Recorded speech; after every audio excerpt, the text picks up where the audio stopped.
And good morning all of you. स्वागत आहे तुमचं मेगाबिट एज्युकेशनच्या यूट्यूब चॅनलवर. तर चला बघूया आजचे आपले 10 व्होकॅब्युलरीचे वर्ड्स, त्यांचे सिनोनिम्स, अँटोनिम्स मराठीमध्ये, इंग्लिशमध्ये आणि हिंदीमध्ये मीनिंग्स. ओके, आणि जे सेंटेन्सेस दिले आहेत ते सेंटेन्सेस तुम्ही स्वतःच्या मनाने ट्राय करून बघा की कसं त्या वर्डला सेंटेन्समध्ये यूज करण्यात आलेलं आहे, आणि स्वतःच्या मनाने सुद्धा काही सेंटेन्सेस तयार करत चला.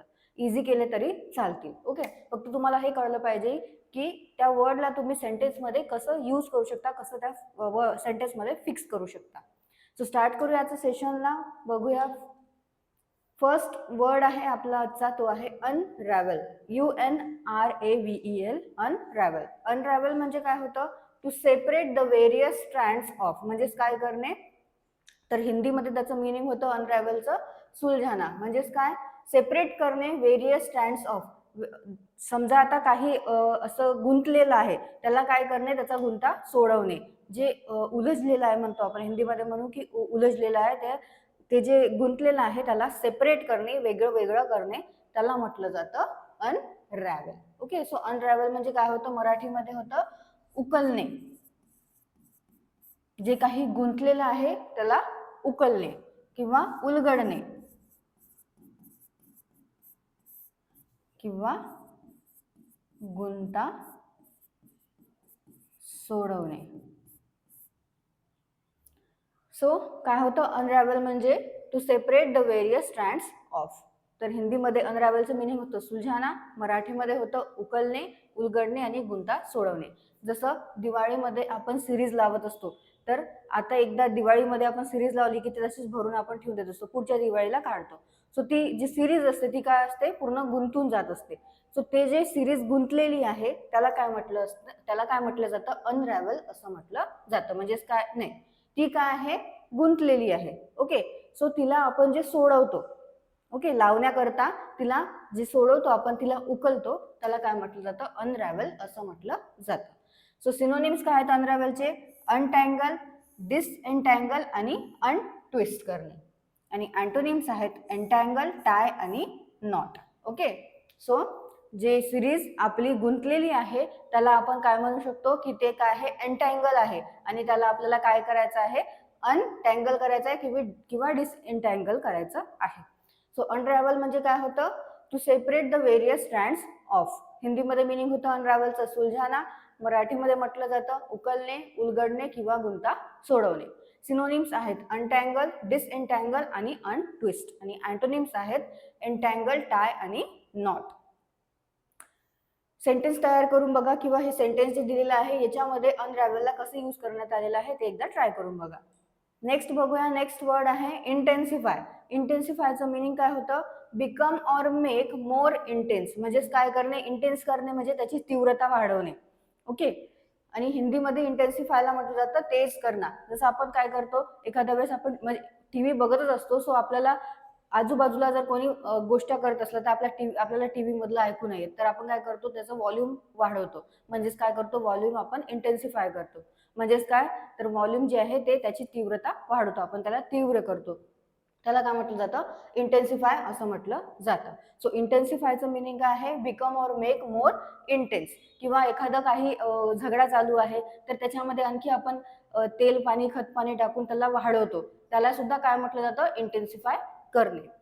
म्हणजेच तो जो झगडा चालू आहे, जे वाद चालू आहे, त्याला आणखी इंटेन्स बनवणे, त्याला आणखी वाढवणे, त्याला म्हटलं जातं इंटेन्सिफाय. सो इंटेन्सिफायचं मिनिंग काय आहे? Become or make more intense. म्हणजेच काय? तर हिंदीमध्ये होते तेज करणं, मराठीमध्ये काय मिनिंग होतं? तीव्र करणे किंवा होणे, तीव्रता वाढवणे किंवा वाढणे. इंटेन्सिफायचं मिनिंग काय आहे मग? Become or make more intense. हिंदीमध्ये म्हटलं जातं इंटेन्सिफायला तेज करणं, मराठीमध्ये मिनिंग आहे तीव्र करणे किंवा होणे, तीव्रता वाढवणे किंवा वाढणे. सिनोनिम्स आहेत डीपन, एनहान्स आणि हायटन. आणि अँटोनिम्स आहेत रिड्यूस, डिक्रीज आणि डिमिनिश. ओके, सिनोनिम्स आणि अँटोनिम्स काय आहेत इंटेन्सिफायचे? सिनोनिम्स आहेत डीपन, एनहान्स आणि हायटन, आणि अँटोनिम्स आहेत रिड्यूस, डिक्रीज आणि डिमिनिश. नेक्स्ट वर्ड आहे एन्सुइंग. ENSUING, एन्सुइंग. एन्सुइंगचं मिनिंग आहे being the one that comes immediately after another म्हणजेच काय तर येणारा किंवा पुढील जे असते त्याला काय म्हटलं जातं एन्सुइंग असं म्हटलं जातं. सो एन्सुइंगला हिंदीमध्ये काय म्हटलं जातं आगामी. ओके, मराठीमध्ये सुद्धा आगामी सुद्धा मराठीमध्ये पण म्हटलं जातं आणि हिंदीमध्ये पण आगामी असं म्हटलं जातं एन्सुइंगला. पण पुढील जे आहे येणारा जो आहे त्याला काय म्हटलं जातं पुढील आहे येणार आहे त्याला सुद्धा काय म्हटलं जातं एन्सुइंग असं म्हटलं जातं. सो एन्सुइंगचं मराठीमध्ये मिनिंग काय आहे जे पुढील आहे येणारं आहे आगामी आहे ते आहे एन्सुइंग मराठीमध्ये. ओके, सो एन्सुइंग म्हणजे होतं being the one that comes immediately after अनादर. हिंदीमध्ये होतं आगामी, मराठीमध्ये सुद्धा आगामी होतं. आणखी काय होतं तर पुढील येणारा किंवा परिणामी. सिनोनिम्स आहेत नेक्स्ट, फॉलोइंग आणि सक्सिडिंग आणि अँटोनिम्स आहेत प्रिव्हियस, प्रायर आणि प्रेसिडेंट. सिनोनिम्स काय आहेत एन्सुइंगचे नेक्स्ट, फॉलोइंग आणि सक्सिडिंग आणि अँटोनिम्स आहेत प्रिव्हियस, प्रायर आणि प्रेसिडेंट. नेक्स्ट वर्ड आहे फ्लॅग, FLAG फ्लॅग. फ्लॅगचं मिनिंग होतं स्ट्रॉंग क्रिटिसिझम. स्ट्रॉंग क्रिटिसिझम म्हणजे काय तर तीव्र टीका करणे किंवा विरोध करणे किंवा त्याच्यावर आक्षेप घेणे त्याला म्हटलं जातं फ्लॅग. हिंदीमध्ये काय आहे फ्लॅग म्हणजे आलोचना आणि मराठीमध्ये काय होतं तीव्र टीका,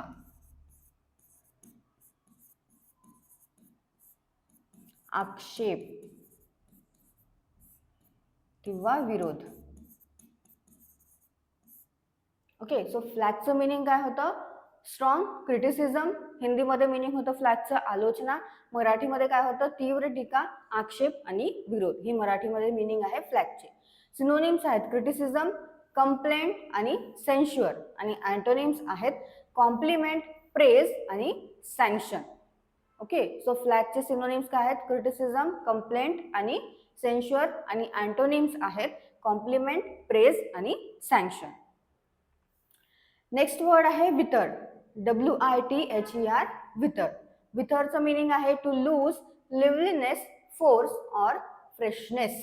सो विथरचं मिनिंग काय आहे हिंदीमध्ये मुरझाना. म्हणजेच काय तर त्याचं जे लिव्हलीनेस आहे म्हणजे त्याचा जो जिवंतपणा आहे किंवा त्याची जी फ्रेशनेस आहे ते काय होणे ते लूज करणे. म्हणजेच काय होणे तर ते कोमेजून जाणे किंवा आपण म्हणतो की फूल जे आहे ते काय होतं कोमेजून जातं, मुरझावून जातं, त्याला काय म्हटलं जातं विथर असं म्हटलं जातं. म्हणजेच काय झालेलं आहे ते कोरडं झालेलं आहे, कोरडं पडलेलं आहे किंवा कोमेजलेलं आहे किंवा सुकलेलं आहे त्याला म्हटलं जातं विथर. सो हिंदीमध्ये मिनिंग होतं विथरचं मुरझाना, मराठीमध्ये आपण म्हणू कोमेजणे,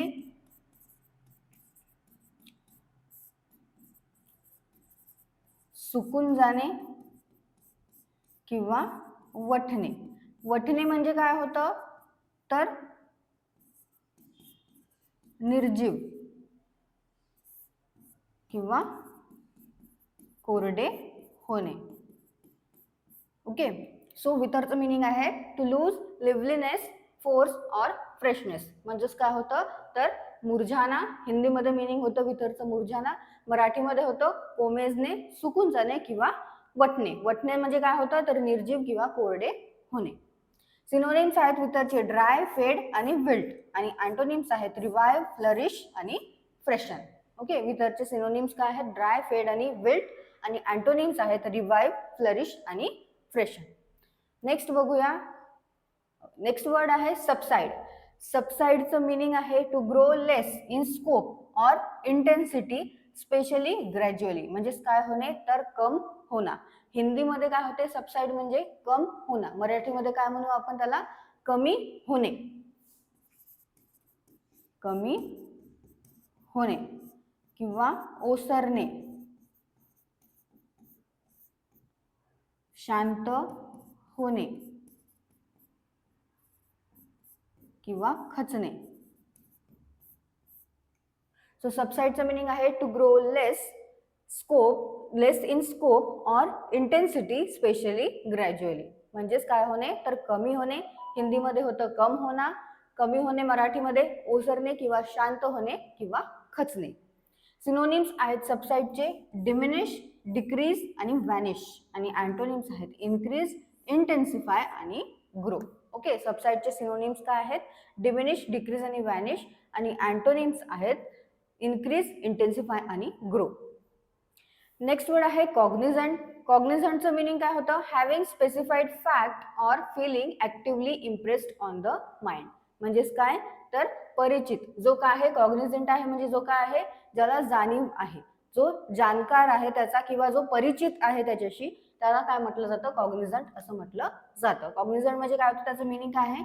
having specified facts or feeling actively impressed on the mind. म्हणजे जो काय आहे एखादी गोष्ट आहे त्या गोष्टीशी तो परिचित आहे, त्याचा तो जाणकार आहे, त्याला जाणीव आहे, त्याला म्हटलं जातं कॉग्निझंट. सो कॉग्निझंटचं हिंदीमध्ये मिनिंग काय होतं? तर परिचित. मराठीमध्ये सुद्धा कॉग्निझंटला परिचित असं म्हटलं जातं.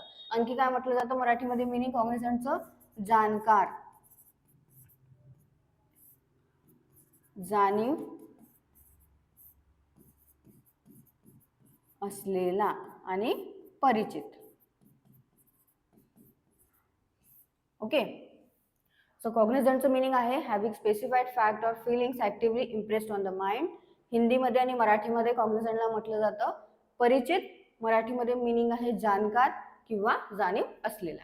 सिनोनिम्स आहेत अवेअर, कॉन्शियस आणि माइंडफुल. आणि अँटोनिम्स आहेत अनअवेअर, ऑब्वियस आणि अनकॉन्शियस. काय आहेत सिनोनिम्स कॉग्निझंटचे? अवेअर, कॉन्शियस आणि माइंडफुल. आणि अँटोनिम्स आहेत अनअवेअर, ऑब्लिव्हियस आणि अनकॉन्शियस. नेक्स्ट वर्ड आहे अपोस्टल. APOSTLE, apostle. अपोस्टलचं मिनिंग आहे a person who actively supports or favours a cause. म्हणजेच काय आहे एखादा काही कॉज आहे, त्या कॉज करता एखादा व्यक्ती जो आहे तो काय करत आहे? सपोर्ट करत आहे त्याला म्हटलं जातं अपोस्टल. म्हणजेच काय आहे तो त्याचा दूत आहे. ओके. सो मराठी आणि हिंदीमध्ये दोन्हीमध्ये अपोस्टलला काय म्हटलं जातं? दूत असं म्हटलं जातं. दोन्हीमध्ये मिनिंग सेम आहे, दूत असं मिनिंग आहे अपोस्टलचं. आणि सिनोनिम्स काय आहेत अपोस्टलचे? प्रोपोनंट, ऍडव्होकेट आणि सपोर्टर. जो काय आहे सपोर्टर आहे त्याचा पर्सन जो ऍक्टिव्हली एखाद्या कॉजला सपोर्ट करत आहे त्याला म्हटलं जातं अपोस्टल. अँटोनिम्स काय आहेत? ओके, हे अँटोनिम्स नाही आहेत. अँटोनिम्स काय आहेत तर अपोनंट, अँटेगोनिस्ट, एनिमी किंवा फो. आणखी काय म्हणू आपण तर क्रिटिक. ओके. सो अपोस्टलचे सिनोनिम्स आहेत प्रपोनंट, ऍडव्होकेट आणि सपोर्टर. हे याचे अँटोनिम्स नाही आहे, हे पण काय होते याचे सिनोनिम्सच आहेत. सो अँटोनिम्स मी तुम्हाला लिहून दिलेले आहे. याच्या सिनोनिम्स काय आहेत? अँटोनिम्स काय आहेत? Opponent, antagonist, enemy or foe or critic. Okay. Next word आहे हरसूट. Okay, HIRSUTE, hirsute. हरसूटचं मिनिंग काय आहे? Covered with or as if with hair. म्हणजे जो काय आहे ज्याला खूप केस आहे, जो केसाळ आहे खूप, त्याला काय म्हटलं जातं? हरसूट असं म्हटलं जातं. हरसूटचं मिनिंग काय हिंदीमध्ये? बालदार. म्हणजे ज्याला काय आहे खूप केस आहे, दाट केस आहे, जो खूप केसाळ आहे त्याला म्हटलं जातं हरसूट. मिनिंग काय होतं मग हरसूटचं मराठीमध्ये? केसाळ, दाट केस असलेला. सिनोनिम्स आहेत हरसूटचे हेअरी, शॅगी आणि सिल्की. आणि अँटोनिम्स आहेत बाल्ड, हेअरलेस आणि ग्लॅबरस. ओके. सो हरसूटचे काय आहे meaning? Covered with or as if with hair. म्हणजे जो काय आहे हेअर्सनी कवर्ड आहे पूर्ण, जो केसाळ आहे खूप, ज्याला खूप सारे केस आहेत दाट, त्याला म्हटलं जातं हरसूट. हिंदीमध्ये मिनिंग होतं हरसूटचं बालदार. मराठीमध्ये मिनिंग होतं केसाळ, दाट केस असलेला. सिनोनिम्स आहेत हेअरी, शॅगी आणि सिल्की. आणि अँटोनिम्स आहेत बाल्ड, हेअरलेस आणि ग्लॅबरस. लास्ट वर्ड आपला आजचा तो आहे ॲक्रिमनी. ॲक्रिमनीचं मिनिंग काय होतं? Biting sharpness of feeling or expression. म्हणजेच काय तर हिंदीमध्ये होतं ॲक्रिमनीचं मिनिंग रुखापण. मराठीमध्ये काय होतं? कडवटपणा किंवा दुर्भावना आणि दुष्टपणा. ओके. सो ॲक्रिमनीचं मिनिंग काय आहे? Biting sharpness of feeling or expression. हिंदीमध्ये मिनिंग होतं ॲक्रिमनीचं रुखापणा. मराठीमध्ये काय होतं? कडवटपणा, दुर्भावना आणि दुष्टपणा. सिनोनिम्स आहेत बिटरनेस, हॉस्टिलिटी आणि अँगर, आणि अँटोनिम्स आहेत सिव्हिलिटी, पोलाइटनेस आणि काइंडनेस. ओके, ॲक्रिमनीचे सिनोनिम्स आहेत बिटरनेस, हॉस्टिलिटी आणि अँगर. अँटोनिम्स आहेत सिव्हिलिटी, पोलाइटनेस आणि काइंडनेस. परत एकदा बघून घ्या, वाचून घ्या. जे पण मी तुम्हाला काही काही प्रोनाऊन्सिएशन सांगितलेले आहे ते एकदा परत मी जसे प्रोनाऊन्स करत आहे तसं तुम्ही मराठीमध्ये लिहू शकता त्याचं प्रोनाऊन्सिएशन. आणि इथे थोडंसं हे झालेलं आहे, घोळ झालेला आहे सिनोनिम्स आणि अँटोनिम्स मध्ये. सो जे सिनोनिम्स आहेत ते अँटोनिम्स मध्ये लिहिलेले होते, पण मी तुम्हाला अँटोनिम्स इथे लिहून दिलेले आहे. ते तुम्ही नोट डाऊन करू शकता, किंवा तुम्हाला डिस्क्रिप्शन मध्ये याची PDF मिळून जाणार, ती तुम्ही डाउनलोड करून त्याच्यामध्ये सुद्धा लिहू शकता. ओके, सो परत एकदा वाचून घ्या. जे पण आधीचे वर्ड झालेले ते सुद्धा दररोज रिवाइज करत चला. आणि जे आता होणार आहे परत, कारण की एक सोबत खूप सारे वर्ड्स होऊन जातात, मग म्हणून आधीचे जे वर्ड झाले ते रिवाइज करत चलत जायचं, म्हणजे तुम्हाला एकाच वेळेस एकदम भार नाही येणार की आपल्याला इतके सारे वर्ड्स वाचायचे आहेत. ओके, सो तुम्हाला सेशन आवडलं असेल, सेशनला लाईक करा, चॅनलला सबस्क्राईब करा, तुमच्या फ्रेंड्सला शेअर करत चला. All the best all of you and thank you.